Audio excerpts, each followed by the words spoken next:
I still remember the way the morning light filtered through the living room curtains, the day everything fell apart. My name is Liliana Hart, and that day started like any other. The kettle whistling for my first cup of coffee, the soft hum of my brother-in-law's car pulling into the driveway, and the distant laughter of my sister, Eva, greeting her boyfriend. I had no reason to suspect that by sunset my world would fracture beyond repair. We lived in a cozy suburban enclave, the kind of place where neighbors borrowed sugar and watched out for each other's houses. It was here, among meticulously trimmed hedges and Sunday barbecues, that I'd built my life with Daniel. 3 years of marriage had felt like bliss. We were a picture-perfect couple on the outside, his arm casually draped around my shoulders at parties, my head resting against his chest as fireworks lit the sky above us on holidays. But beneath the surface, I had always carried a quiet ache. He worked long hours as a financial analyst, and I, a freelance graphic designer, spent too many evenings alone in our home office. We whispered promises on weekends that we'd make more time, but by July of that year, our conversations were few and rushed. I had invited my younger sister, Eva, to move in with us when her landlord raised her rent exorbitantly.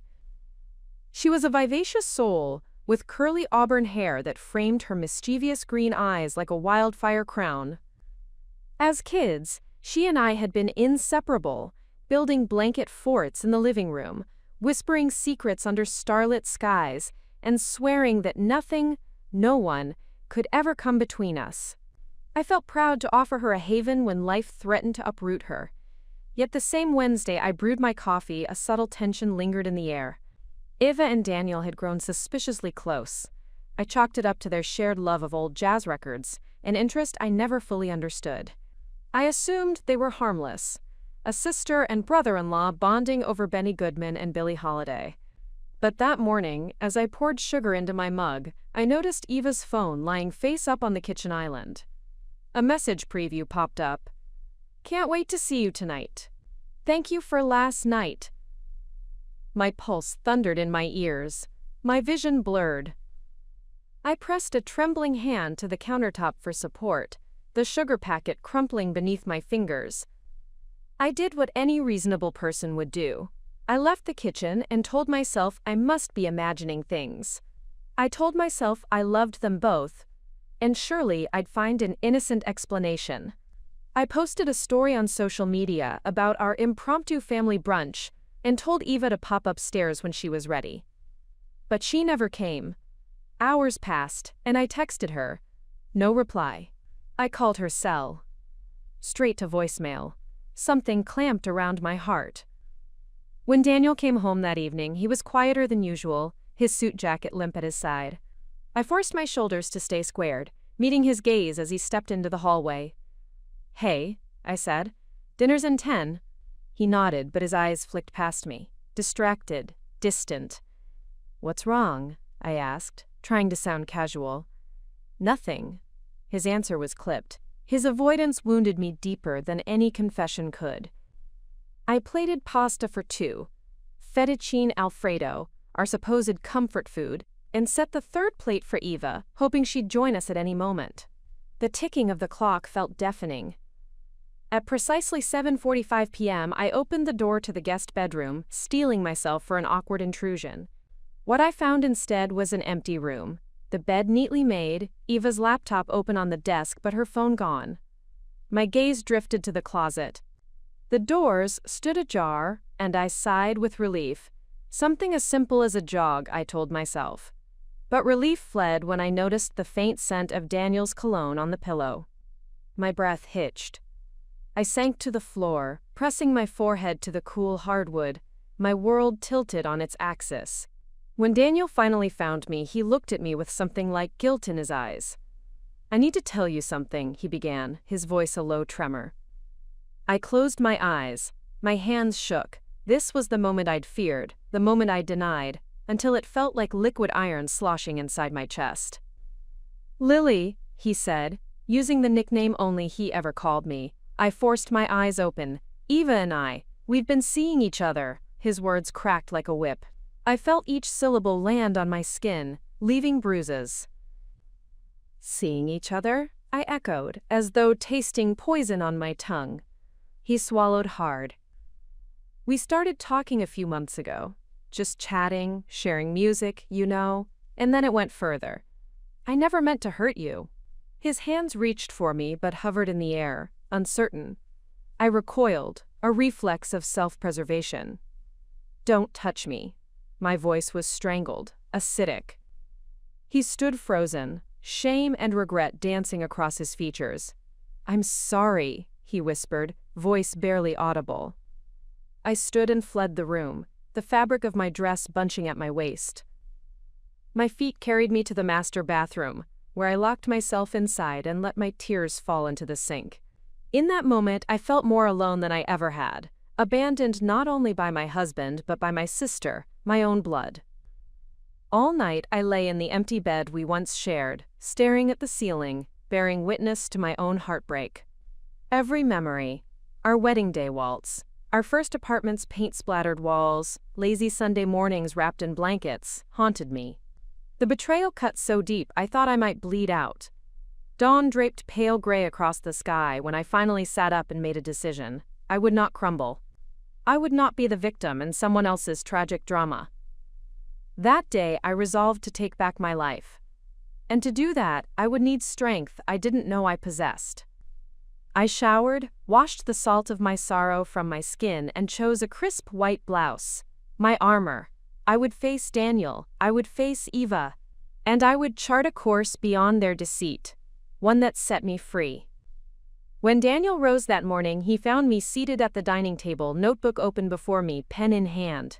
The sunlight caught the determined glint in my eyes. Lily, he said, voice tentative. Don't call me that, I replied, watching him with measured calm. You broke us. He winced. I want a divorce, I told him, words clear and unyielding, and I want the house. His face turned pale. His mouth worked silently, scrambling for a reply. But I raised a hand. I'm done playing the loving wife, I said. You made your choice. Now live with the consequences. I stood and walked past him, leaving him in silence as I climbed the stairs to Eva's room. Using a small toolkit, I retrieved her phone from beneath the mattress. It felt like retrieving evidence from a crime scene. As I flipped it on, messages tumbled across the screen. Plans for secret rendezvous. Declarations of passion, promises of a future that belonged to both of them. I scrolled until my vision blurred, proof enough that my sister had carved herself into the heart of my marriage. I slipped the phone into my pocket and descended the stairs, my heart pounding with a newfound purpose. Daniel was waiting on the porch, dressed in the same suit he wore to work. He looked like a man bracing for judgment. We need to talk, he said softly. No, I replied, we don't. I stepped into my car, the engine roaring as if echoing my rage. I drove to the bank, signed the papers to refinance the mortgage on the house in my name. I arranged for a divorce attorney. Each action was a brick laid in the foundation of my new life. By midday, I had severed the legal bonds of my marriage, at least on paper. But my soul still felt raw, gaping. I needed something more radical. Something to reclaim not just my home and my finances, but my dignity and identity. I parked in front of my parents' house and marched inside. My mother's worried face greeted me at the threshold. Lily? She whispered. I have a plan, I said, meeting her gaze. I'm going to marry his brother. Her mouth dropped open. Harvey? She spat, the name like a curse. Yes, I held her eyes. Harvey is kind, respectful, and utterly oblivious to Eva's betrayal. He's been by my side through everything. And if I marry him, I can take not only my life back, but also everything Daniel thinks he stole from me. My mother's gasp echoed down the hallway. I know it sounds crazy, I took a breath, but this is how I win. She ran a hand through her hair, tears glinting in her eyes. But I could see the spark of admiration flicker in her expression. That night, I called Harvey on the porch swing where we'd shared so many childhood secrets. He arrived in a crisp blue shirt, concern etched on his face. I woke up the next morning to a soft knock on my childhood bedroom door.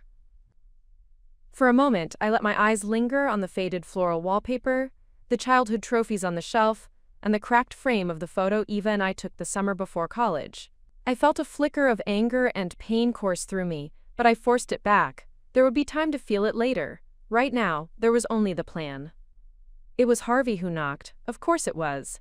He stood in the hallway, hair still damp from his shower, the faint smell of soap and aftershave drifting around him. He'd stayed the night on the old pull-out couch in the den. My mother hadn't trusted the scandal of him being in my room, not that I would have let him. It wasn't like that yet. Not yet. He gave me a shy smile, as if he wasn't the man I'd just asked to marry me in a whirl of heartbreak and vengeance. "Coffee's ready," he said, voice soft. I slipped out of bed, pulling on a sweatshirt, and followed him down the hallway. Mom was at the stove, stirring scrambled eggs like her life depended on it. She glanced up, her eyes flitting from Harvey to me, then back to the pan. Dad pretended to read the paper, though his knuckles were white around the mug he held. "Good morning," I murmured, sliding into a chair. The clatter of a fork against a plate was the only answer for a few seconds. "So you two," Dad began, clearing his throat. He glanced at Harvey, then fixed me with his most fatherly glare. "Are you sure you know what you're doing?" Harvey shifted his weight from foot to foot. "Mr. Hart." "Dad," I cut in. "Yes, we do. Or at least, I do. I can't stay here and wallow. I won't." Mom set a plate in front of me. "Liliana, revenge is a dangerous reason to get married." "It's not just revenge," I said, pushing the eggs around the plate. "It's about rebuilding. Harvey and I have known each other our whole lives. He's nothing like Daniel." I shot Harvey a look, needing him to believe it too. "He's honest. He's kind. He's always been there for me, haven't you?" Harvey's eyes softened.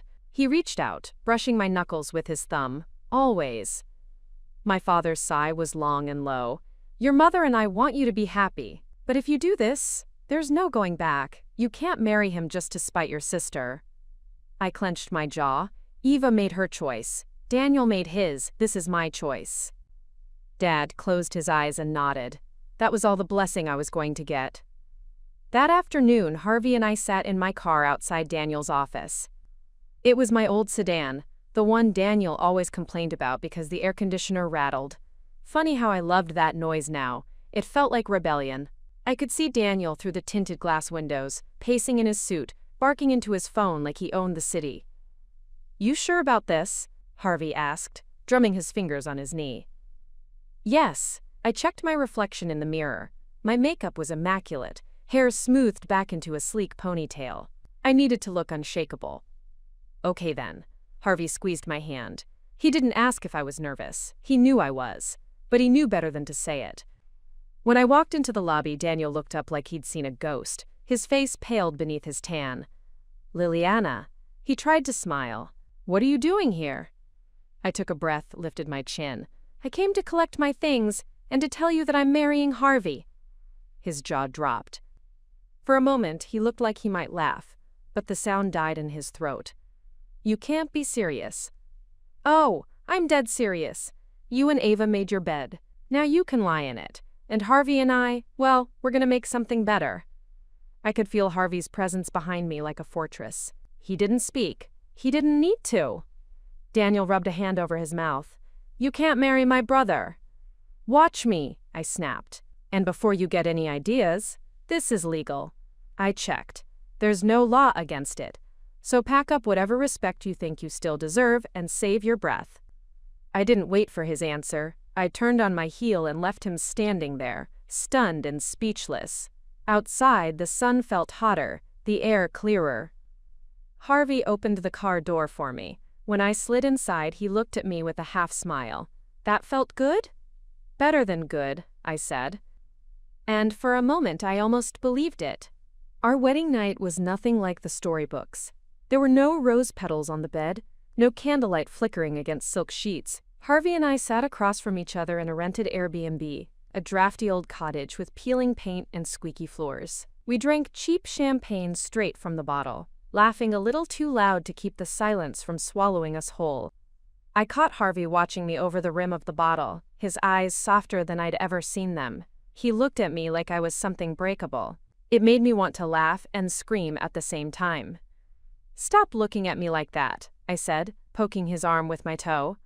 "Like what?" Like I'm going to shatter. He shifted closer on the couch, his leg brushing mine. You've already shattered. I'm just here to help you put the pieces back together. I tilted my head. And what if you're one of the pieces? His smile faltered. He set the bottle on the coffee table and leaned in, his forehead resting against mine. Then let's hope you don't lose me. We didn't consummate the marriage that night. Instead, we fell asleep fully dressed, tangled in each other's arms like we were trying to hold the world at bay. When I woke up at dawn, I found him staring at the ceiling, his thumb tracing circles on my hip. You okay? I whispered. Yeah, he lied. You? I didn't answer, because the truth was, I didn't know. A week later, we moved back into my house. My house. I repeated those two words like a mantra every time I stepped through the door. Daniel had signed it over in the divorce settlement, more out of guilt than anything else. He and Eva had disappeared to a condo across town, but I knew it was only a matter of time before they came sniffing around again. The first few days were awkward. Harvey tried to fix the leaky faucet in the kitchen and ended up flooding the floor. I found him standing barefoot in the puddle, laughing like a kid caught in the rain. Guess we're a mess, huh? He said, water dripping from his hair. Maybe, I threw him a towel, but we're our mess.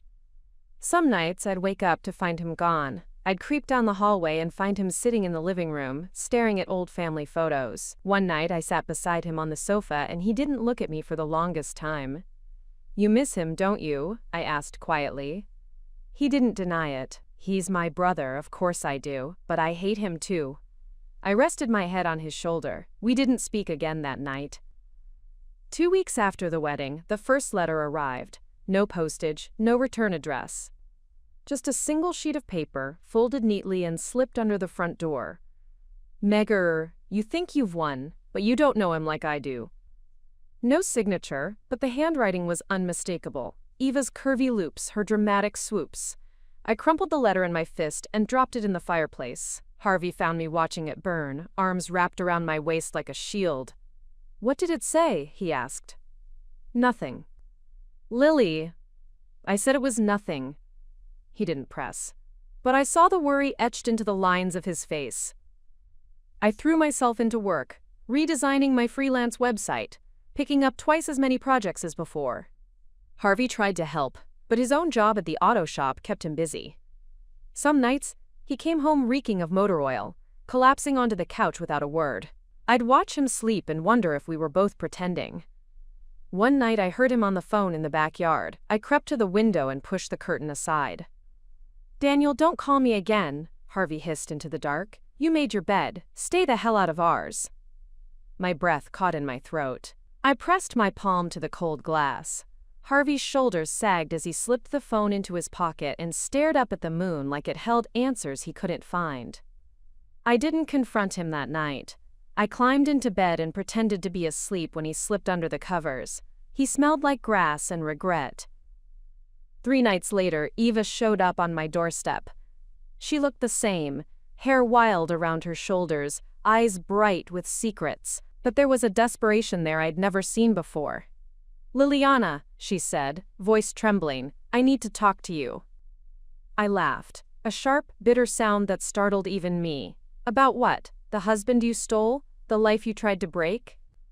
She stepped forward, but I blocked the door with my body. Please, it's not what you think.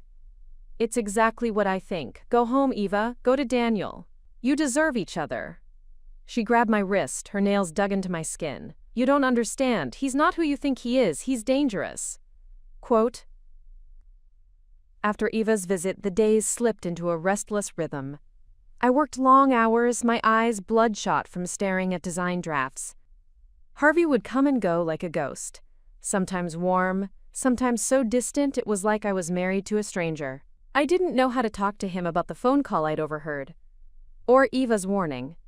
Every time I tried to bring it up, the words turned to dust on my tongue. Then came the second letter. This time, it was slipped between the pages of a magazine in the mailbox. I nearly threw it out with the recycling, but the corner of the page caught my eye. I tugged it free, heart hammering as I unfolded the note. He's lying to you. Meet me tomorrow, 2 p.m., the old greenhouse. Come alone. I stood in the kitchen, the letter crumpling in my palm. I read it 3 times before Harvey came home. When he kissed my cheek, I flinched. He didn't seem to notice. The next day, I found myself standing at the edge of the abandoned greenhouse on the outskirts of town. It looked like something out of a horror movie. Glass panes cracked and covered in ivy, door hanging off its hinges.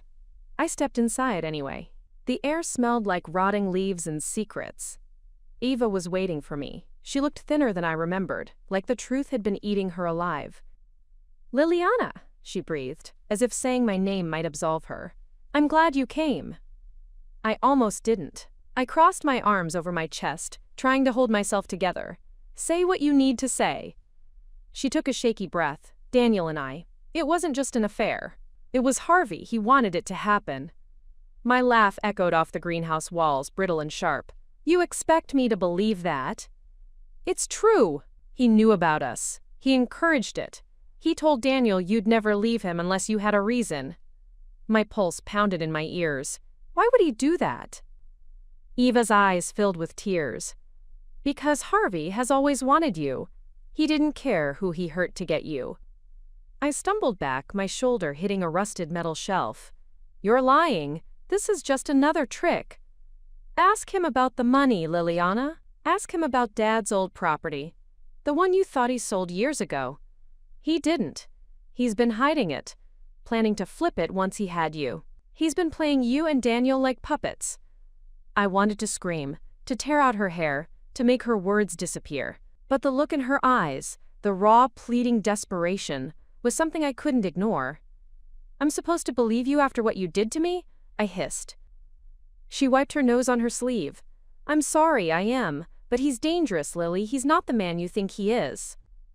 I turned on my heel, heart rattling like a loose bolt. I didn't look back at Eva. I didn't want to see the sister I'd lost, the betrayal that still bled between us. That night, I sat across from Harvey at the dinner table. He talked about his day, some customer who refused to pay for an oil change, some buddy who wanted him to join a poker game. I barely heard him. When he finally looked up, he paused. "What's wrong?" I forced my voice to stay calm. "Do you still have Dad's property?" His fork clinked against his plate. "What?" "Don't lie to me, Harvey. Did you sell it, or are you still holding on to it?" He set his fork down slowly. "Where did you hear that?"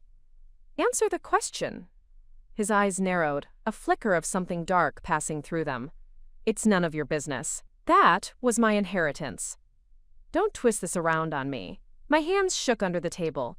"Did you know about Daniel and Eva? Did you push them together?" The silence was suffocating. His jaw ticked. "I did what I had to do. You would have stayed with him forever, Liliana. You needed a reason to leave." The floor seemed to tilt beneath me. "You manipulated me. You destroyed my marriage." His voice rose, sharp and cold. "He didn't deserve you. And Eva, she was going to betray you sooner or later. At least this way, you saw the truth." Tears spilled down my cheeks. I couldn't breathe. "You lied to me. You made me think you were my safe place, my escape." He stood so fast his chair toppled over. "I am your safe place. Look around you, Liliana. Who's here now? Who's taking care of you? Not him, not her, me." I backed away as he advanced, every instinct screaming to run. "Don't touch me!" He stopped, his chest heaving. "I love you. Everything I did it for you." I didn't sleep that night. I sat at the kitchen table, staring at the deed clutched in my hands. My father's name, then Harvey's, and now mine, once I figured out how to untangle this mess. I traced the edges of the paper like it was a talisman that might protect me from the storm I'd willingly walked into. By dawn, my bag was packed, just the essentials. Laptop, a few clothes, the deed, my passport. I left my wedding ring on the kitchen counter, right beside the sticky note that said only, "Don't follow me." When the taxi pulled up, the sky was bleeding into sunrise. I stood at the window, watching Harvey shift on the couch, muttering in his sleep. I wondered what dreams haunted him, what monsters he'd created in the dark corners of his mind. I almost felt sorry for him. Almost. The driver glanced at me through the rearview mirror. "Airport?" "Train station," I said. "Cash only." He didn't ask questions. Good. I didn't have any answers. I spent the train ride to the city pressed against the window, trying to remember how to breathe. Every station we passed felt like a mile marker between the woman I used to be and the one I was becoming. Betrayed wife, pawned sister, fool, survivor. When I arrived, I checked into a cheap motel under my maiden name. The clerk didn't even look up when I slid the cash across the counter. I liked that. How invisibility felt like freedom. I sat on the edge of the lumpy mattress and powered up my laptop. I spent hours researching the property, zoning laws, land values, real estate loopholes. It turned out my father had bought that lot decades ago, but its value had skyrocketed when a tech company built a campus 2 blocks away. Harvey hadn't told me. He'd planned to flip it and pocket the profits once he had me safely on his side. Safe. That word tasted rotten now. I could hear my mother's voice in my head. Asterisk. Don't let a man build your life for you. Build it yourself. Asterisk. So I did. I found an old friend, a lawyer I'd met at a networking mixer years back. We weren't close, but she owed me a favor. She agreed to help me transfer the deed legally into a trust in my name alone. By sunset, my future was mine again. It felt like breathing clean air after years underground. 3 days passed before Harvey found me. I opened my motel door to see him standing there, eyes bloodshot, hair wild, the collar of his shirt askew. "Liliana, please." I didn't let him in. I stood in the doorway, blocking him the way I once blocked Eva. Funny how betrayal comes full circle. "Don't make a scene," I said flatly. "This isn't your home." "Where did you go? I've been out of my mind. I thought something happened to you." "Something did. You happened to me. Now it's over." He slammed his palm against the doorframe. I didn't flinch. "I did everything for you. You can't just walk away." I tilted my head. "Watch me." His eyes narrowed. "You have no idea what Daniel's capable of. You think you can run from him? From me?" My laughter was sharp enough to cut the air. "I'm not running. I'm rebuilding. And neither of you get a say anymore." He lunged like he might push past me, but I stepped back and pulled out my phone. "Try me. One word to the police, and your manipulation, the property fraud, it all comes out. You'll lose everything." His hand dropped. His mouth opened, closed. For the first time since I'd known him, Harvey Hart looked powerless. "Goodbye, Harvey." I shut the door in his face. I pressed my back to the peeling wood, my breath ragged, my heartbeat a drumbeat of defiance. The next week, I found an apartment downtown. It was small, nothing like the house I'd poured my soul into. But it was mine. No ghosts in the walls, no lies seeping through the floorboards. I started freelancing under my maiden name.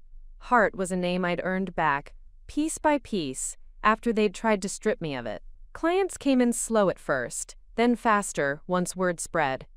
I even landed a big design contract with the very tech company that had built their campus near Dad's old lot. A full circle moment, bitter and beautiful all at once. Sometimes, at night, I lay awake and wondered where Eva was, whether she'd ever truly regretted what she did, whether Daniel still whispered lies into her ear the way he once whispered them into mine. One rainy afternoon, I found another letter slipped under my apartment door. "He's looking for you, be careful." I burned it. No more warnings, no more shadows. I wasn't the same woman they'd broken. I stood at my window, watching the city lights flicker against the storm. My reflections stared back, tired but stronger than I'd ever been. I was Liliana Hart again, and I was taking it all back. This story took us a long time. If you like it, subscribe. Now back to the story. I didn't hear from Harvey for weeks after I burned Eva's letter. The silence was a blessing at first, like I could finally breathe without his shadow pressing against my skin. But deep down, a restless dread grew. If Harvey was gone, that meant Daniel was still out there. And if Eva was warning me she was scared enough to reach across the chasm between us, that alone kept me up at night. I poured everything I had into my work. The tiny apartment transformed into a patchwork office. Sketches taped to the walls, coffee mugs stacked beside my laptop, paper scraps littering the floor. Each new project felt like a piece of armor. With every invoice paid, I stitched myself back together. One Tuesday morning, the doorbell rang. I peered through the peephole, expecting a delivery. Instead, I saw Eva. She looked different, gaunt, eyes hollow, like she hadn't slept since the day I left. Rain dripped from her hair, clung to the collar of her jacket. "Liliana, please," she said when I cracked the door. "You have to listen to me this time." I almost shut it in her face, but some stubborn piece of me, maybe the part that still missed the sister who built blanket forts with me at midnight, hesitated. I stepped aside. We sat across from each other at my tiny kitchen table. She sipped the tea I made, hands trembling so badly she had to grip the mug with both. "I've been staying in motels," she said, voice raw. "Daniel's? He's not what you think, Lily. He's dangerous." I let out a sharp laugh. "You think I don't know that?" She flinched. "No, you don't. He's done things. After you left him, he got worse. He started tracking me, watching me. He thinks you have something that belongs to him." I set my mug down. "The property?" Eva nodded, tears welling in her eyes. "And more. I don't know what Harvey told you, but Daniel was never going to let you go. He's obsessed with you. He always has been." My stomach twisted. "So why come here now?"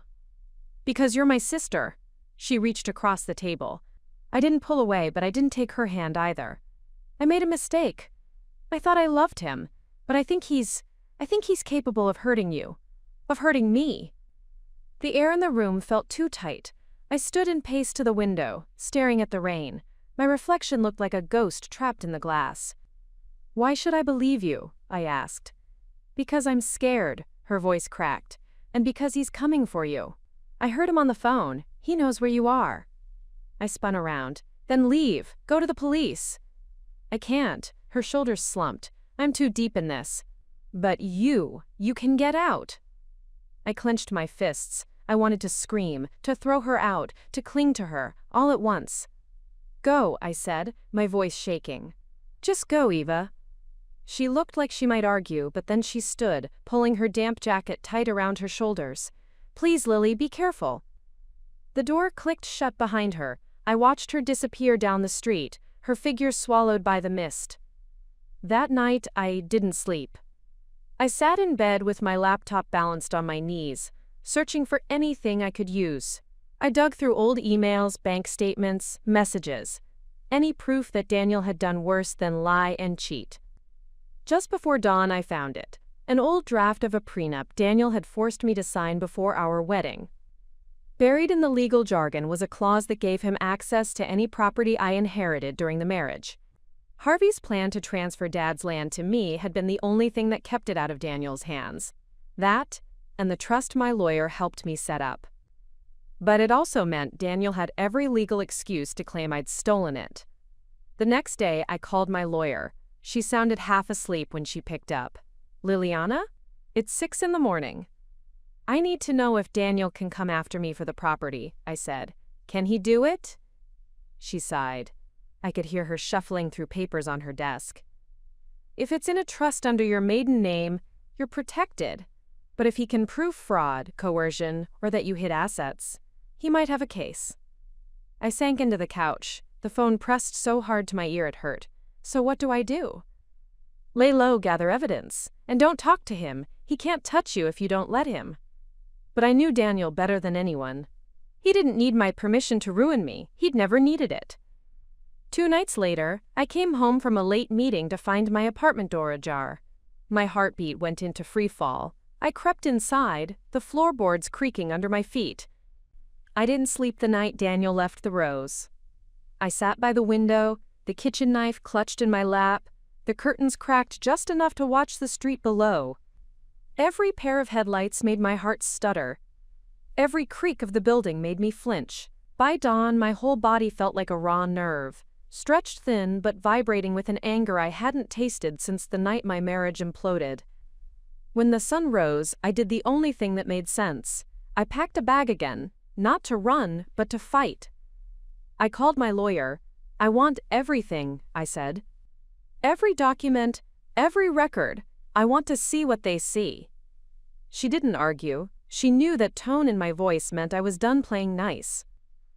By noon, I was sitting in a corner booth at the same diner where Harvey and I once whispered about our future. Funny how places hold memories like scars hold wounds. I spread the files across the table. Old bank statements, emails, the prenup, the property deeds. The waitress shot me a sympathetic glance when she refilled my coffee. I must have looked like hell. Somewhere between the legalese and the scribbled notes, I found the thread I needed, a series of withdrawals from Daniel's joint account with Eva. Money that matched payments made to a shell company Harvey had set up when he was still trying to flip my father's property. It wasn't just betrayal, it was fraud, conspiracy, blackmail, all laid out in black and white. My hands shook as I stuffed the papers back into the folder. For the first time in months, I felt like I was holding the loaded gun instead of staring down its barrel. When I left the diner, the rain had stopped. The air smelled like asphalt and the promise of something cleaner. I didn't go home. I went straight to the only person who'd been neutral in this entire mess, my mother. She opened the door before I even knocked, her eyes wide. "Liliana? Honey, what's wrong?" I stepped inside, dropping the folder onto the kitchen table like a bomb. "Everything," I said, "and it's going to end tonight." We sat at that table for hours, sifting through every document. My mother's face grew tighter with each page. She poured tea we never drank. She clutched my hand so hard my fingers went numb. "Your father would be so proud of you," she whispered once. It made my throat ache. When we'd laid it all out, she gave me the name of her old friend, a detective who owed her a favor from back when my father helped him get back on his feet. Sometimes life circles back with the debts it owes you. I called him. His gravelly voice was like sandpaper over the raw edges of my fear. "Bring everything," he said, "and don't go home tonight. If he's watching you, you're safer here." So I didn't. I stayed in my childhood bedroom, staring at the ceiling I'd plastered with glow-in-the-dark stars when I was 12. I traced their patterns with my eyes, thinking about Eva. About Harvey. About Daniel. About the girl I used to be, the one who dreamed under these fake constellations about love and forever. The next morning, the detective met me in a cafe 2 towns over. He wore a suit that looked older than me, but his eyes were sharp, taking in every detail as I spread the evidence before him. "This is enough to bury him," he said, tapping a finger on the shell company transactions. "You're sure you're ready for what comes next?" "I was ready the day he left with my sister," I said, my voice like iron. He gave me a long look. "This isn't just about money. He's going to come at you sideways, Liliana. He'll fight dirty." "I know," I said. "So will I." I went home that night, adrenaline humming under my skin. I barely stepped through the door before I knew someone had been there. The air felt wrong, like it held a secret. I checked every room. My files were gone. The table where I'd left my laptop was bare, except for a single scrap of paper. "Stop, or next time it won't be your things I take." No signature, but I didn't need one. I sank to the floor, the paper clutched in my hand. My mind spun through every scenario, every threat. And then, deep in the pit of my stomach, that raw nerve of fear sparked into something colder. Resolve. If Daniel wanted to play, I'd play, but not by his rules. I picked up my phone and called Eva. "Meet me," I said when she answered. "Tonight. No more secrets." Her voice cracked. "Where?" I looked around my gutted apartment and felt the last piece of my old life slip away. "The house," I said. "Our old house. Midnight." I ended the call before she could answer. I stared out the window at the moon, my reflection a ghost staring back at me.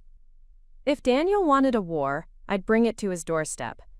And this time, I wouldn't be alone. I pulled up to the old house just before midnight, headlights cutting across the overgrown yard like a pair of searching eyes. It felt almost obscene to be here again, to stand in the same place where I'd once promised Daniel forever, where Harvey had whispered his vows to me like they were a lifeline. Now the porch sagged under the weight of too many secrets, and the windows were dark, but I could feel him here. Or maybe I just felt the ghosts. Eva's car was already parked down the street, half hidden under a drooping maple. She sat behind the wheel, her face pale and drawn in the glow of her dashboard lights. When I tapped the window, she jumped so hard she nearly hit her head on the steering wheel. "Jesus, Lily, she hissed, rolling the window down. "You scared me to death." I didn't smile. "Come inside, we're not doing this out here." She hesitated, glancing at the house like it might bite her, but she followed me up the cracked walkway anyway, her footsteps soft against the gravel. Inside, the air was stale. Dust coated the floors, the furniture. The kitchen smelled like mold and old coffee grounds. We sat at the dining table. No lights, just the soft glow of a single camping lantern I'd brought from my trunk. It cast long shadows across her face, making her look older than I remembered.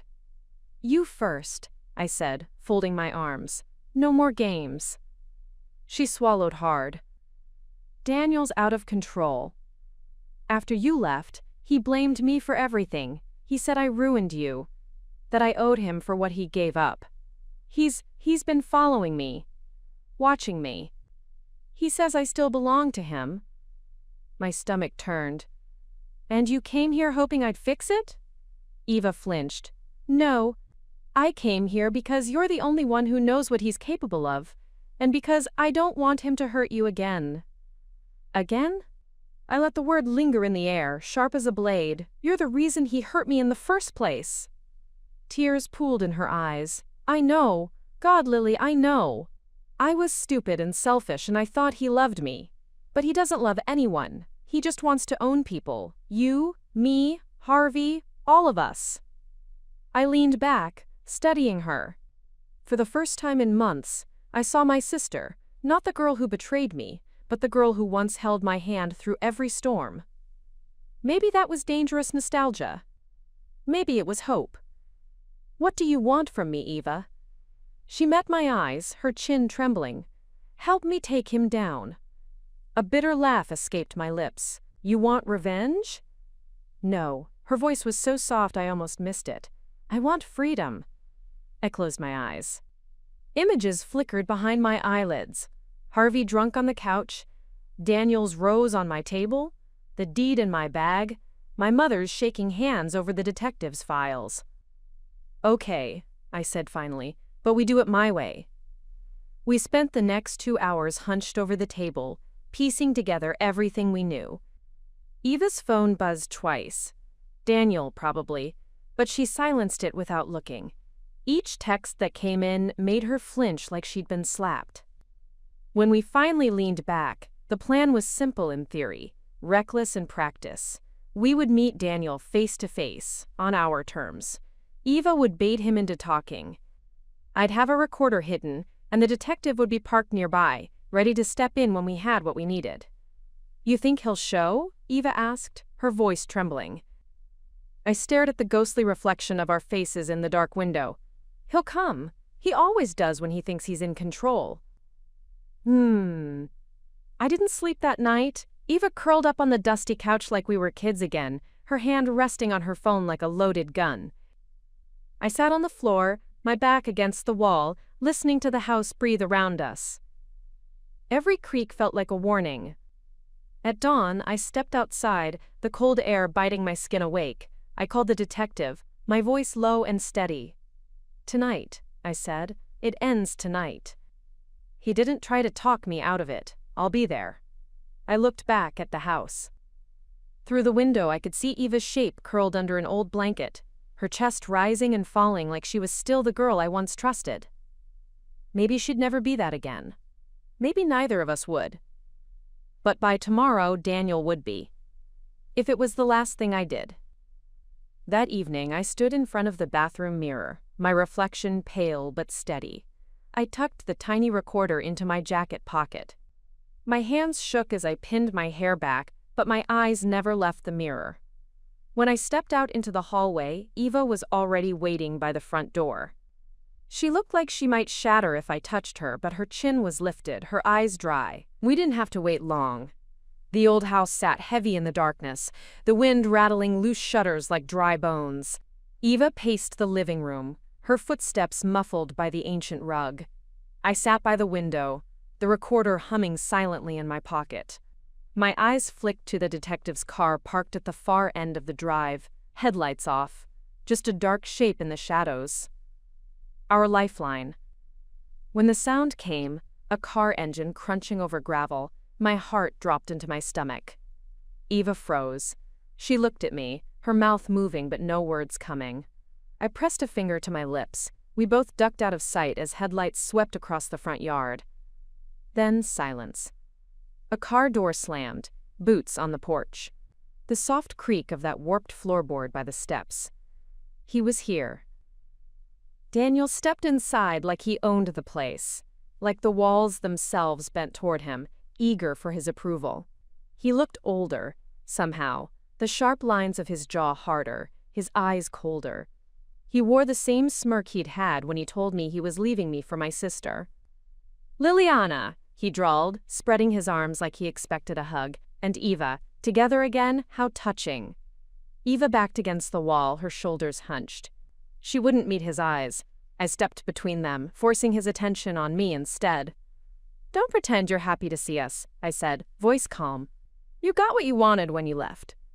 He laughed, low, mocking. "Wanted?" "I wanted a wife who didn't bore me to death, and a sister-in-law who wasn't playing saint and whore at the same time." I flinched, but didn't step back. I could feel the recorder in my pocket, a small circle of courage. "Why are you here, Daniel?" His eyes flicked to Eva, then back to me. "Because you have something that's mine. That land, the trust, the money. It all should have been mine. You think a piece of paper can stop me?" Eva found her voice. "You used me," she said. It came out so small it barely filled the room. "You lied to me." Daniel's smile turned venomous. "Oh, sweetheart, you think I loved you? You're a toy, a means to an end." Her face crumpled, but she didn't look away. She nodded once, as if she needed to hear it out loud to finally kill whatever hope she'd held onto. I stepped closer, close enough to see the flicker of rage behind Daniel's eyes. "You don't own me anymore, or Eva, or anything my father built. It's done." His mouth twisted. "Is it? You think your little detective can save you? He's a washed-up drunk with a badge." My pulse skidded. He knew. I forced my voice to stay even. "You're desperate, Daniel. That's all you've got left. Threats." He lunged forward so fast I stumbled back, hitting the wall behind me. His breath was sour against my face. His hands braced on either side of my head. Eva cried out, but he didn't turn. "You think you're clever? Hiding behind lawyers and cops? You think you can beat me?" I swallowed the fear clawing at my throat. "I don't have to beat you, Daniel. You did that yourself." His eyes darted to my pocket, suspicion flickering. I held my breath, then he grabbed my wrist and squeezed until pain shot through my arm. "Where is it?" he hissed. "Where's the deed?" Before I could answer, Eva's voice cracked through the fog. "I have it!" Daniel turned just enough for me to slip free. Eva held up a manila envelope, her hand trembling. "It's right here. Take it. Just leave her alone." His grin was pure poison. "Good girl. Bring it here." I caught her eye. She gave the slightest shake of her head. I understood. It was empty. A decoy. The real evidence was already with the detective outside.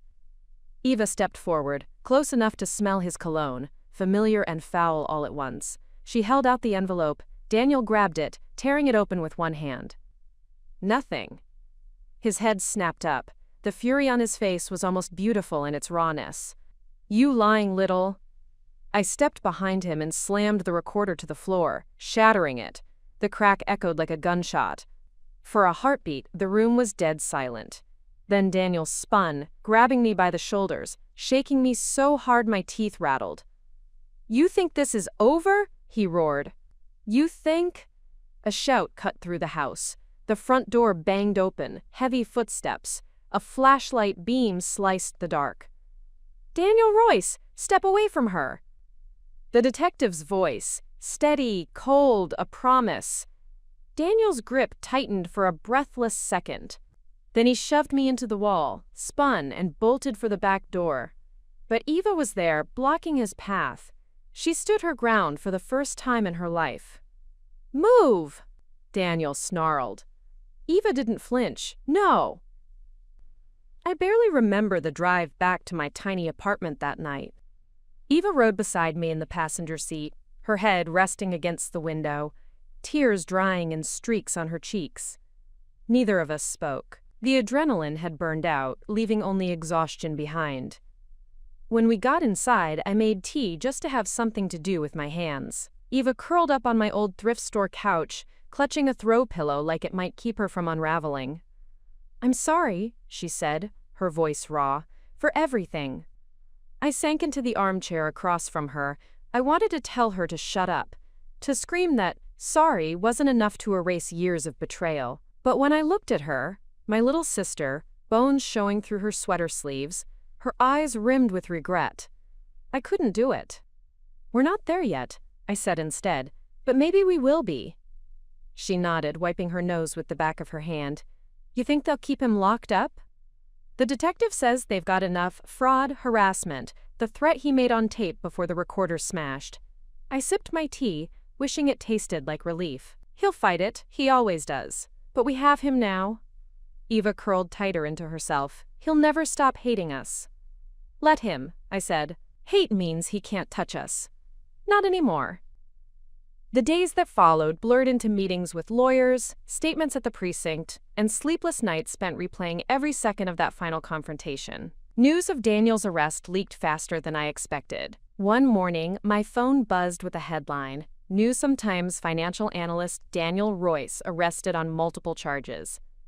I sat at my tiny kitchen table staring at the article. There was a photo: Daniel in cuffs, hair mussed, eyes half-lidded with disbelief. For a moment, I felt a pang of something close to mourning. For the life we'd promised each other, for the man I'd thought I'd married. But it passed. Eva stayed with me for a while. I let her crash on the couch, though some nights I'd find her awake at dawn, sitting cross-legged on the floor, tracing the scars we'd both learned to hide. We didn't talk much. Some wounds needed silence to knit themselves closed. One afternoon, a knock at the door jolted us both.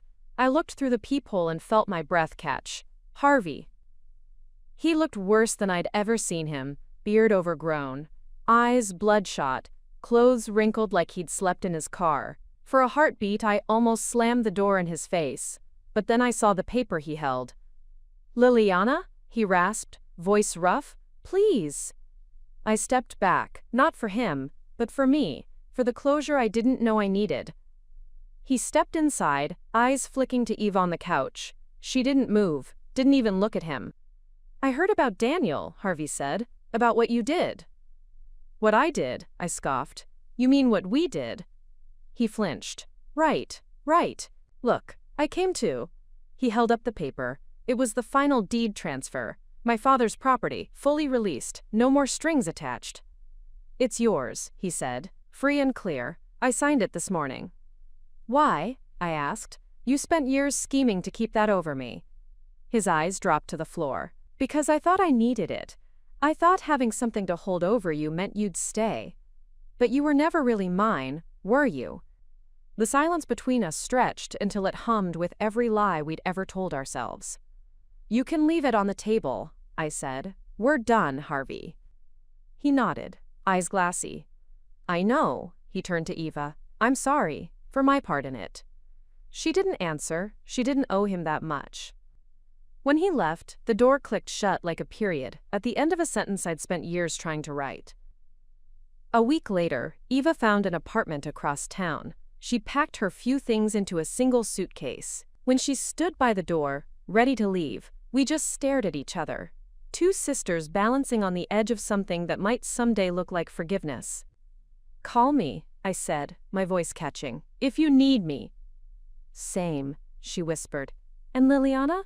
Thank you." She pulled me into a hug. I let her. Just for a moment. When the door closed, I stood in the quiet, listening to the echo of her footsteps fade down the hall. I didn't rebuild my life all at once. The property became my new project. I worked with the tech company to develop it into a community center, something my father would have loved. I redesigned my freelance brand, growing it into a small agency. Some nights, I'd sit at my kitchen table, lights off, watching the city outside my window. The woman I saw in the glass wasn't the same broken wife who'd once begged for love that wasn't hers. I barely remember the drive back to my tiny apartment that night. Eva rode beside me in the passenger seat, her head resting against the window, tears drying in streaks on her cheeks. Neither of us spoke. The adrenaline had burned out, leaving only exhaustion behind. When we got inside, I made tea just to have something to do with my hands. Eva curled up on my old thrift store couch, clutching a throw pillow like it might keep her from unraveling. "I'm sorry," she said, her voice raw, "for everything." I sank into the armchair across from her. I wanted to tell her to shut up, to scream that sorry wasn't enough to erase years of betrayal. But when I looked at her, my little sister, bones showing through her sweater sleeves, her eyes rimmed with regret, I couldn't do it. "We're not there yet," I said instead, "but maybe we will be." She nodded, wiping her nose with the back of her hand. "You think they'll keep him locked up?" "The detective says they've got enough fraud, harassment, the threat he made on tape before the recorder smashed." I sipped my tea, wishing it tasted like relief. "He'll fight it, he always does. But we have him now." Eva curled tighter into herself. "He'll never stop hating us." "Let him," I said. "Hate means he can't touch us." "Not anymore." The days that followed blurred into meetings with lawyers, statements at the precinct, and sleepless nights spent replaying every second of that final confrontation. News of Daniel's arrest leaked faster than I expected. One morning, my phone buzzed with a headline: Newsome Times financial analyst Daniel Royce arrested on multiple charges. I sat at my tiny kitchen table staring at the article. There was a photo: Daniel in cuffs, hair mussed, eyes half-lidded with disbelief. For a moment, I felt a pang of something close to mourning. For the life we'd promised each other, for the man I'd thought I'd married. But it passed. Eva stayed with me for a while. I let her crash on the couch, though some nights I'd find her awake at dawn, sitting cross-legged on the floor, tracing the scars we'd both learned to hide. We didn't talk much. Some wounds needed silence to knit themselves closed. One afternoon, a knock at the door jolted us both. I looked through the peephole and felt my breath catch. Harvey. He looked worse than I'd ever seen him, beard overgrown, eyes bloodshot, clothes wrinkled like he'd slept in his car. For a heartbeat, I almost slammed the door in his face, but then I saw the paper he held. "Liliana?" he rasped, voice rough. "Please." I stepped back, not for him, but for me, for the closure I didn't know I needed. He stepped inside, eyes flicking to Eva on the couch. She didn't move, didn't even look at him. "I heard about Daniel," Harvey said, "about what you did." "What I did?" I scoffed. "You mean what we did?" He flinched. Right. Look, I came to." He held up the paper. It was the final deed transfer. My father's property, fully released, no more strings attached. "It's yours," he said, free and clear. "I signed it this morning." "Why?" I asked. "You spent years scheming to keep that over me." His eyes dropped to the floor. "Because I thought I needed it. I thought having something to hold over you meant you'd stay. But you were never really mine, were you?" The silence between us stretched until it hummed with every lie we'd ever told ourselves. "You can leave it on the table," I said. "We're done, Harvey." He nodded, eyes glassy. "I know," he turned to Eva. "I'm sorry, for my part in it." She didn't answer. She didn't owe him that much. When he left, the door clicked shut like a period, at the end of a sentence I'd spent years trying to write. A week later, Eva found an apartment across town. She packed her few things into a single suitcase. When she stood by the door, ready to leave, we just stared at each other. Two sisters balancing on the edge of something that might someday look like forgiveness. "Call me," I said, my voice catching, "if you need me." "Same," she whispered. "And Liliana? Thank you." She pulled me into a hug. I let her. Just for a moment. When the door closed, I stood in the quiet, listening to the echo of her footsteps fade down the hall. I didn't rebuild my life all at once. The property became my new project. I worked with a tech company to develop it into a community center, something my father would have loved. I redesigned my freelance brand, growing it into a small agency. Some nights, I'd sit at my kitchen table, lights off, watching the city outside my window. The woman I saw in the glass wasn't the same broken wife who'd once begged for love that wasn't hers. Spring came slowly that year. I felt it in the small things first. The smell of thawed earth drifting through my open windows, the hush of rain tapping on the old brick outside my building. There was something healing about it, as if the world was telling me it was okay to grow again. The property deal closed in early April. I stood at the edge of that forgotten lot, boots sinking into soft mud, my coat pulled tight around me. Where once there'd been nothing but weeds and broken fences, I now saw lines on a blueprint pinned to a clipboard in my hand. Community gardens. A childcare center. A studio space for young designers. My father's name would be on the sign out front. I let the wind whip hair across my face, eyes stinging from more than just the cold. He would have been proud. Maybe he was. I still thought about Daniel sometimes, in moments that caught me off guard. A song on the radio that reminded me of the road trips we used to take. The smell of his cologne in a crowd. Just a ghost. Never real. He was still fighting the charges, but the detective kept me updated. I didn't ask for details anymore. He wasn't my problem to solve. Eva and I texted every couple weeks, small, careful exchanges that felt like testing the ice on a frozen pond. She was seeing a counselor now, working at a small coffee shop on the other side of town. She never asked for money. She never asked for forgiveness either. Maybe she knew that wasn't something you asked for. It was something you earned. One Saturday, she left a box on my doorstep. Inside were old photos, snapshots of us as kids, arms flung around each other, our grins wide and reckless. No note. None needed. I slipped the pictures into the back of my desk drawer. Not gone, but not on display either. I filled empty corners of my life with new people. A local group of designers who met for late-night brainstorming sessions at a cafe, a woman named Maribel from the community council, who taught me how to write grant proposals and fight City Hall red tape. Friends who showed up when I needed to talk about something other than betrayal and property deeds. They asked about my story once, how I'd built this agency, this project. I told them parts of it, not all. Some scars were mine to keep. One afternoon, I found myself standing outside my old house. The lawn was overgrown now, the paint peeling from the porch railings. I wondered who would buy it next. What family might try to plant roots in the soil I'd once watered with so much hope and grief? I walked up to the porch, sat on the sagging step and closed my eyes. I let myself remember everything, the lies, the fights, the laughter that felt like forever once. And then, I let it all go. When I stood, I left no part of myself behind on that cracked wooden step. My mother came to see me in May.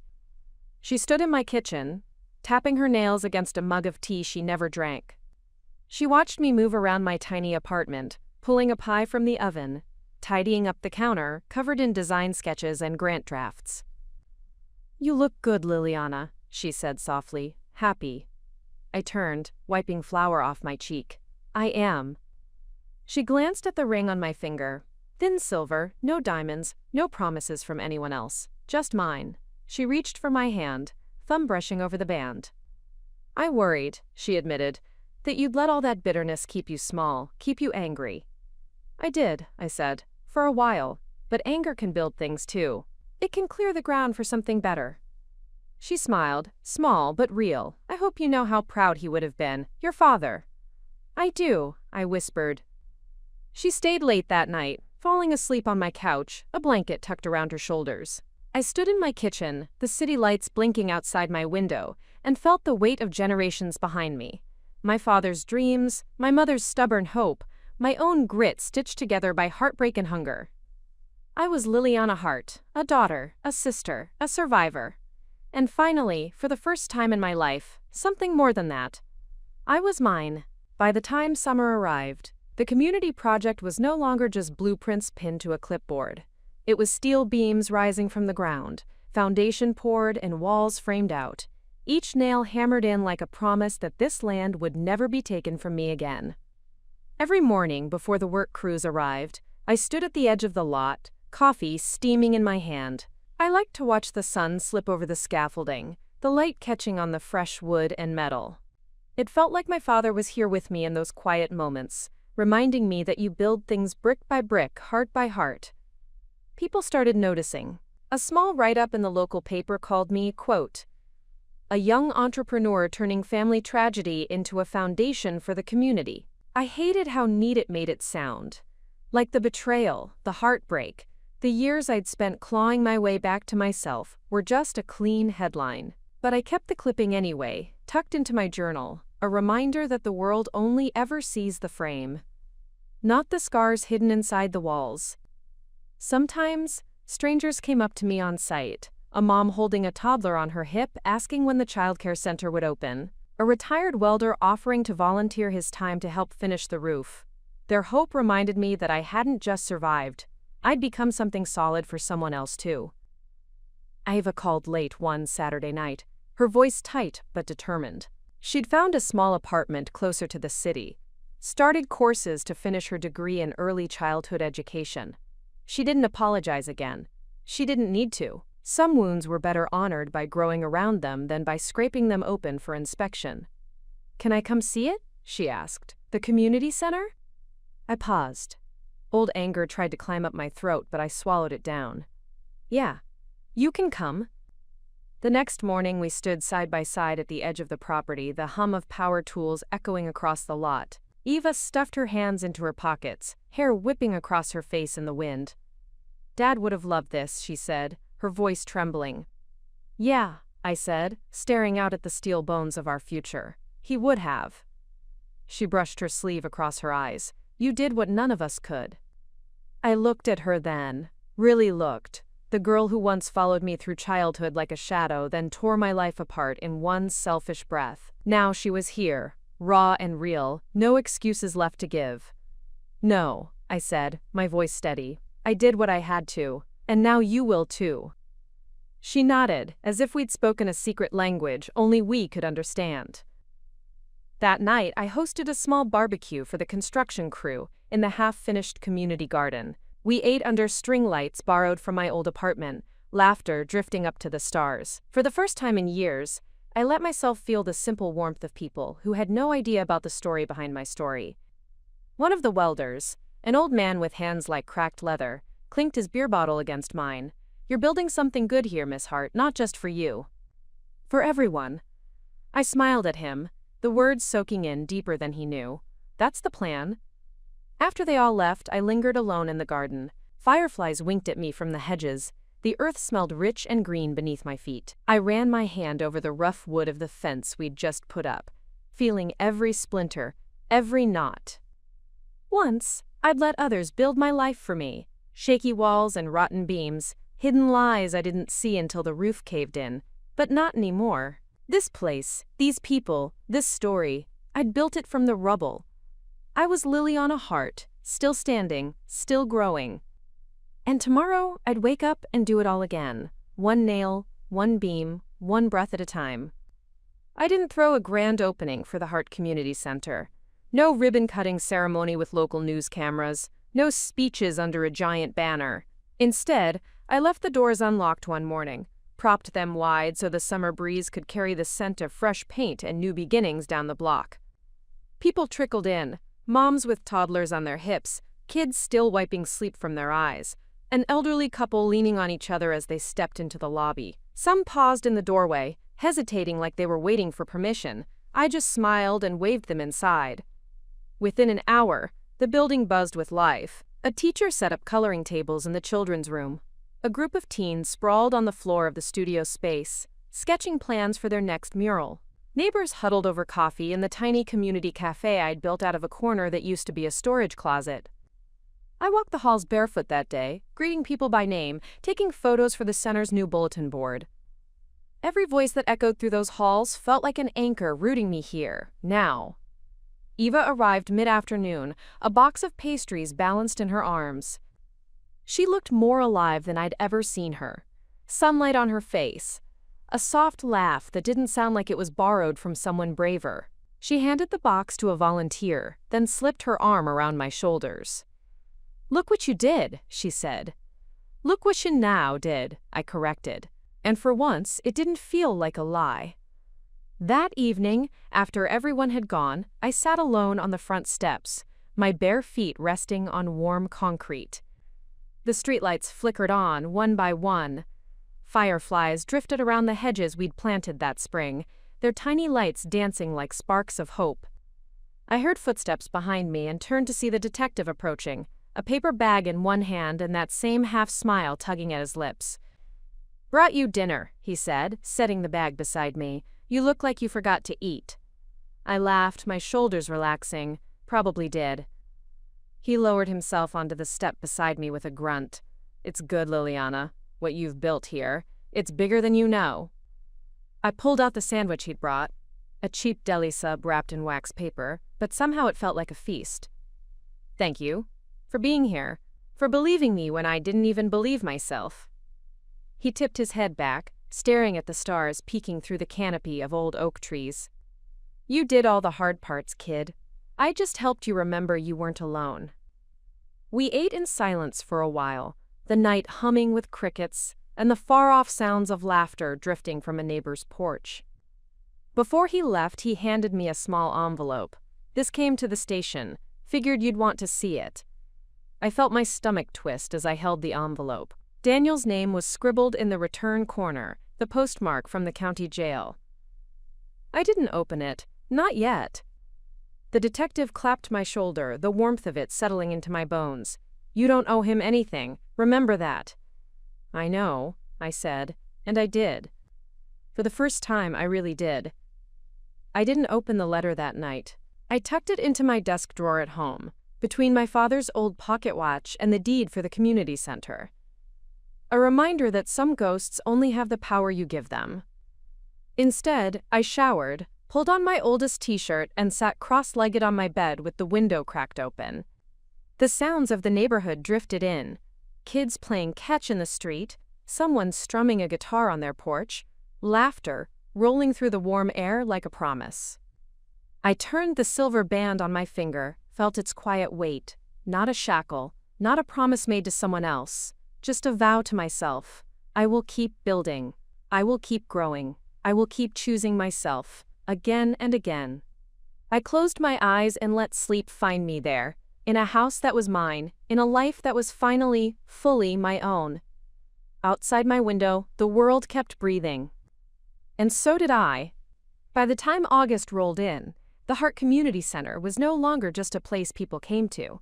It was a place they belonged. Some days I'd stand in the main hall, leaning against the cool plaster, watching the stories unfold like a living, breathing mural. Mothers gathered in the cafe corner, trading stories about school and rent and the small wins that held their worlds together. Teenagers sprawled on beanbags in the library, headphones half slipped off as they traded playlists and future plans.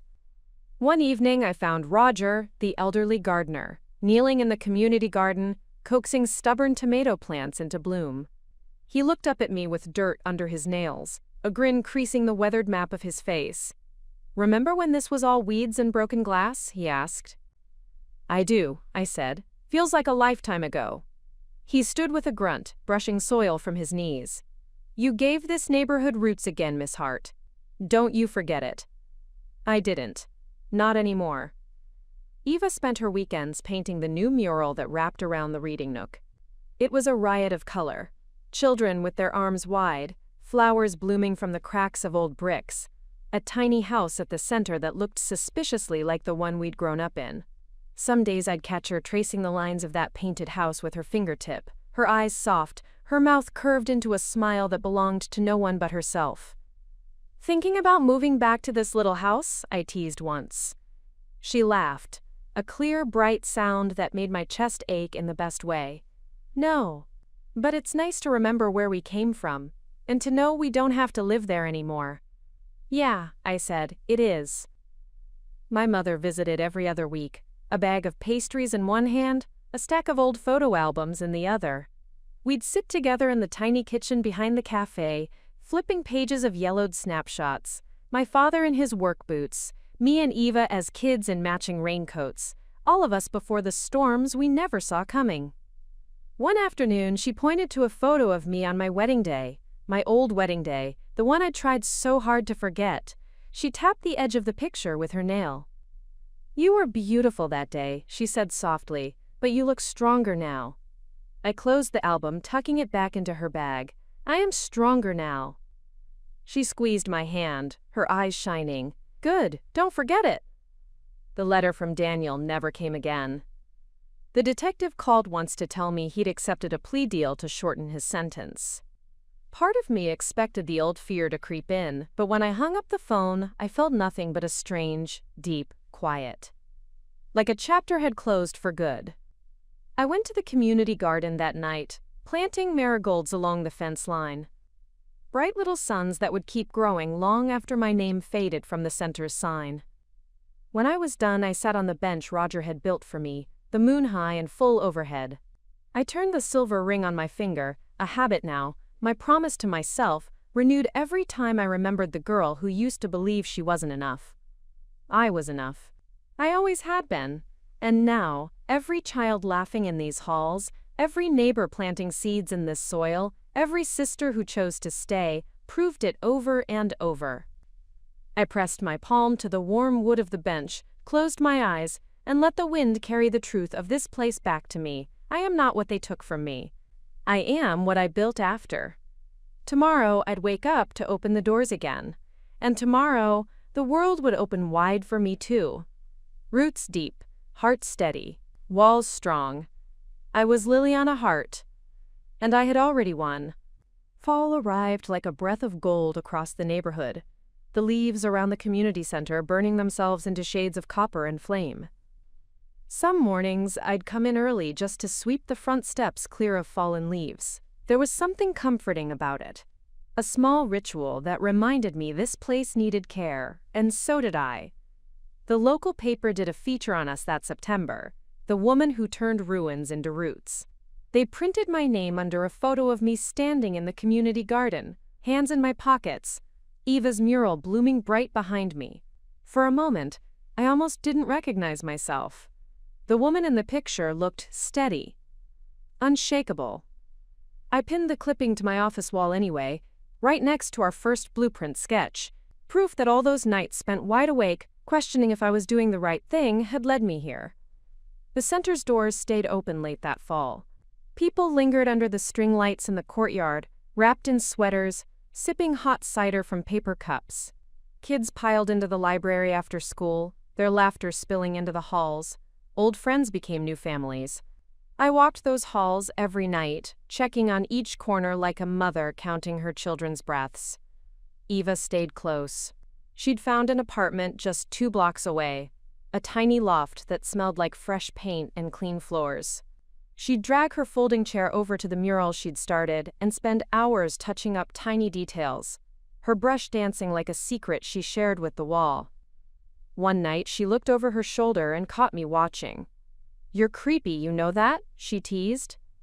"Occupational hazard," I said. "Sisters don't get privacy." She laughed, but it faded into something softer. "Thanks for letting me be part of this." "You don't have to thank me anymore." "Maybe not, but I will." I sat beside her then, both of us cross-legged on the drop cloth, breathing in the faint smell of paint and distant apples falling from the trees outside. The detective came by one last time before the holidays, leaning in the doorway of my office while I boxed up old receipts and paperwork. He looked at me like he was memorizing this version of me. Hair pulled up, sleeves rolled, a stack of grant proposals clipped together on the desk. "You don't need me anymore, you know," he said.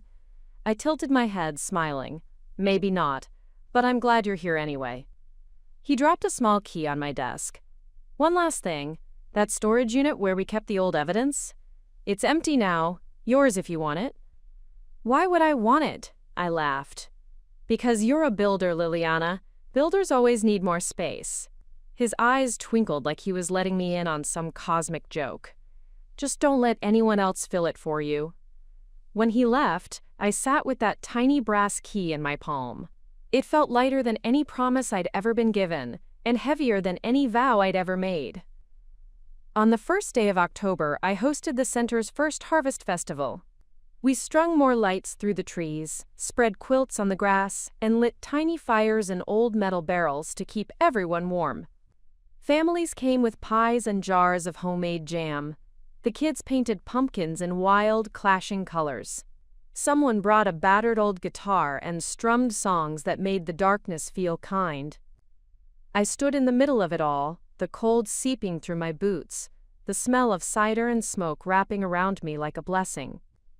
I looked at Eva, her cheeks flushed as she passed out mugs of cocoa to a circle of teenagers. I looked at the faces around me, faces that would have been strangers once, but now felt stitched to me by something stronger than blood. When the music faded, I slipped away to the garden, the lights from the courtyard flickering behind me. I traced the edges of the new bench we'd built, running my palm over the carved letters on the back, built by those who stay when it would be easier to run. The wind carried the sound of laughter back to me, a sound that reminded me of every promise I'd made to myself, to stay, to grow, to build. I was Liliana Hart, and this was mine, every leaf, every beam, every nail driven in by a hand that finally knew its own strength. Tomorrow the frost would come, but so would spring again. And when it did, I'd be here, ready to open the doors, ready to let the light back in. Winter came in quietly that year, snow dusting the streets like a benediction rather than a threat. The Hart Community Center never closed its doors, not even when the city plows were late or the sidewalks turned slick with ice. If anything, more people came. Parents warming their hands on cheap coffee, kids shaking snow from their hair as they piled into the library with boots squeaking on the polished floors. I kept a box of spare gloves and scarves by the front door. It reminded me of how my father used to hang extra coats by the porch back home, just in case someone came by unprepared. I think that's what he'd have loved most about this place, that no one ever left cold. Eva's mural was finally finished. It spanned the entire west wall now, vivid colors that glowed even on the darkest days. She added new faces every week, a mother nursing her baby under an apple tree, kids with mismatched mittens building snow forts, an old man pushing a wheelbarrow full of seeds. She tucked my father's name in tiny letters near the painted garden fence, half hidden in a swirl of wildflowers. One night I found her standing there, her paintbrush dangling from her fingertips, eyes glazed with exhaustion but bright with something deeper. "Looks like home," I said. She didn't turn, just smiled. "That's all I ever wanted for us." I stepped forward, slipping my arm around her waist. We stood there for a long time, shoulder to shoulder, watching our story bloom across the wall. A week before Christmas, the detective showed up again, this time with a battered shoebox under his arm. He looked older than he had last fall, the lines around his mouth deeper. He set the box on my desk without a word. "What's this?" I asked, brushing the dust off the lid. "Bits and pieces," he said. "Old case files, letters, junk you might want to burn or keep, up to you." I lifted the lid. Inside were scraps of my old life. A copy of my marriage certificate to Daniel, now just a useless piece of paper, a photograph of me and Harvey at the courthouse, notes in Eva's loopy handwriting that once meant something I'd mistaken for love. I closed the box and pushed it aside. "You want coffee?" He smiled. "If you're offering." We sat in the tiny staff kitchen, steam from our mugs rising in the hush of the early evening. Outside the window, kids were building snowmen under the string lights. Their laughter drifted in like music I didn't know I'd missed. "You know," the detective said, tapping his cup, "you never needed my help as much as you thought you did." I shrugged, grinning. "Maybe, but I'm glad I had it." He raised his cup like a toast. "To staying when it's easier to run." I clinked mine against his, and for once, I didn't feel the weight of all those years pressing down on me, just the warmth of what I'd chosen to build instead. Christmas Eve, Eva and I locked up the center late. We stood in the doorway, breath clouding the air, the soft glow of the mural shining through the frosted windows. "You coming over tomorrow?" I asked. She grinned, stuffing her hands into her coat pockets. "Wouldn't miss it." When she was gone, I turned the key in the lock and pressed my palm against the door. I let the cold bite at my cheeks, the hush of winter settling deep in my chest. I thought about all the things I'd lost. Then I thought about everything I'd found in the cracks. Roots I'd planted, walls I'd built strong enough to keep standing, even when I wasn't sure I could. I was Liliana Hart, and for the first time in my life, the past was just that, past. Tomorrow, the snow would fall, and so would spring. And I'd be here, doors open, ready to welcome whatever came next. The new year dawned in a hush of silver frost and promise. I woke up on January 1st with the quiet thrill of someone who knew the storm had passed, and that I was still here to feel the calm. The Hart Community Center opened that morning just like any other day. No grand resolutions taped to the door, no forced smiles. Just a warm place for people to gather. For kids to tumble in still carrying the cold on their cheeks. For neighbors to trade stories over secondhand books and coffee that tasted better because it was shared. Eva arrived early, her arms full of blank canvases and fresh brushes. She sat up in the corner of the main hall, humming to herself as she laid everything out on a long folding table. "New project?" I asked, leaning against the doorway. She glanced up, cheeks flushed. "A kids' art club. You should see how many want to sign up. Safe space for them to make a mess." I smiled. "Sounds perfect." "Come paint with us sometime," she said. "It'd be good for you." "I build walls," I teased. "I don't paint them." She threw a crumpled rag at me, missing by inches. Her laughter echoed through the hall like a bell. That evening I sat in my office, sorting through old files to make space for new grant proposals. The shoebox the detective had given me was still there, pushed to the back of a shelf. I pulled it down and opened the lid one last time. I didn't feel anger when I touched those faded scraps of my old life, just a tired kind of gratitude. They were proof of who I'd been, and proof I'd never be her again. I carried the box out to the courtyard, the sky above streaked in bruised lavender as the sun dipped behind the rooftops. The garden beds lay dormant under a blanket of snow, but I could feel the seeds sleeping beneath the earth, waiting for the thaw. I tore each paper into strips, Daniel's letter, Harvey's old agreements, the dusty copies of my vows, and fed them, piece by piece, into the small fire pit we'd built for winter gatherings. The flames crackled, sparking tiny embers that drifted up into the night like prayers for the future.